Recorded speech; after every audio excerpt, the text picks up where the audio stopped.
ఆప్కో బకాయిలను తక్షణమే విడుదల చేయాలని చేనేత కులాల సమైక్య ఆంధ్రప్రదేశ్ కన్వీనర్ పంపన రామకృష్ణ డిమాండ్ చేశారు. ఈ సందర్భంగా ఆయన మాట్లాడుతూ సహకార సంఘాల నుంచి వస్త్రాలు కొనుగోలు చేయాలన్నారు. రాష్ట్ర చేనేత సహకార సంఘాలకు 13 సంవత్సరాలుగా ఎన్నికలు లేని కారణంగా సహకార సంఘాల పరిస్థితి అస్తవ్యస్తంగా ఉందని తెలిపారు. తక్షణమే ఎన్నికలు నిర్వహించాలని అన్నారు.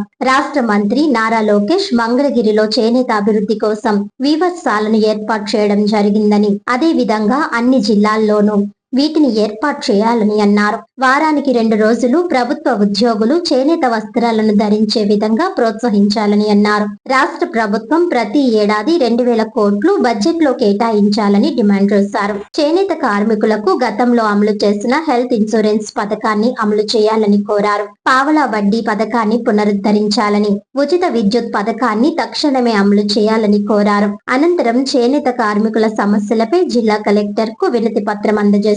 ఈ కార్యక్రమంలో మాజీ సర్పంచ్లు శీలామంతుల వీరబాబు, ప్రసాద్ వీరబాబు, గోపి హరిబాబు, ఆదిమూలం గంగాధరం, కాకి బాబీ తదితరులు పాల్గొన్నారు. ముఖ్యంగా ఈరోజు మీడియా ముందు రావడం ముఖ్య ఉద్దేశం, మన భారతదేశంలో రైతాంగం తర్వాత అతిపెద్ద పరిశ్రమ చేనేత పరిశ్రమ. అలాగే అటువంటి పరిశ్రమకి ఈరోజు మరి గడ్డు పరిస్థితి ఎదుర్కొంటూ ఉన్నాం. మరి మీ అందరికీ తెలుసు, అనేక సంవత్సరాలుగా సమస్యల్ని ఇటు ప్రభుత్వాల దృష్టికి, ఇటు కలెక్టర్ గారి దృష్టికి, అందరి దృష్టికి కూడా తీసుకెళ్తా ఉన్నాం. కొన్ని మరి అమలవుతూ ఉన్నాయి, కొన్ని ఇబ్బందులు పడుతూ ఉన్నారు చేనేత సమస్యలు.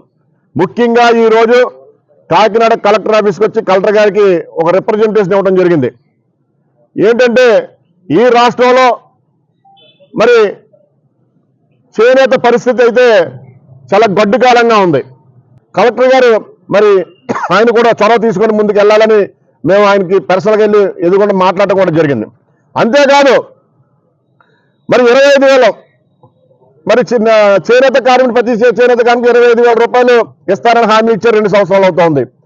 మరి దయచేసి మరి తొందరలో ఆ హామీని కూడా నిలబెట్టుకొని మీ చిత్తశుద్ధి నిరూపించుకోవాలని ఈ రాష్ట్ర ప్రభుత్వానికి మేము చెప్తా ఉన్నాం. అంతేకాదు ఈ రాష్ట్రంలో 13 సంవత్సరాలుగా చేనేత సహకార సంఘాలకి ఎన్నికలు జరిపించలేదు. తద్వారా చేనేత కార్మికులు చాలా ఇబ్బందులు పడే పరిస్థితి. పాలకవర్గం లేకపోతే వెంటనే చేనేత మరి సహకార సంఘాలకు మరి ఎన్నికలను నిర్వహించి అక్కడ పాలకవర్గాన్ని ఏర్పాటు చేయాలని మరి ప్రభుత్వాన్ని అడుగుతా ఉన్నాం. అంతేకాకుండా అనేక సమస్యల మీద కలెక్టర్ గారితో ఇప్పుడు డిస్కషన్ చేశాం.